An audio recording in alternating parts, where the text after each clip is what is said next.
Hey guys, so welcome to my channel. So today was our last exam and we came to Palace to eat something. Actually we were feeling hungry. So এখানে আমি আর আমার friend একটু post দিচ্ছিল সার্থক, এটা সোহান, তুষার তো মানে খিদেতে মাথা নিচু করে বসেই পড়েছে। আর এখানে সোহান কাউন্ট করছে কতগুলো টিস্যু পেপার আছে। This is our classmate Rakesh. He is also waiting for food like us. কিছুক্ষণ বসার পরে দেখলাম আমাদের লাঞ্চটা এসে গেছে।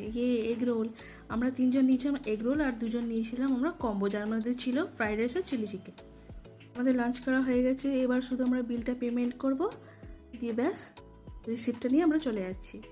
দিয়ে আমি একটুখানি বেরোনোর সময় একটুখানি ওই সফ নিলাম যাতে খাবারটা তাড়াতাড়ি হজম হয়ে যায়। এটার মধ্যে একটু মিষ্টি মিষ্টি মানে একটু সুগার পার্টিকেলসও থাকে, তো মুখটা একটু মিষ্টি মিষ্টিও হয়ে যায়। দিয়ে দেখি সব শু পলিশ করছে, আমিও দিলাম মেশিনের মধ্যে আমার পাটা ঢুকিয়ে। দিয়ে তারপরে দেখি অ্যাকুয়ারিয়ামে এত বড় মাছ, এটা অ্যাকুয়ারিয়ামে বেশিরভাগ দেখি। Bye bye.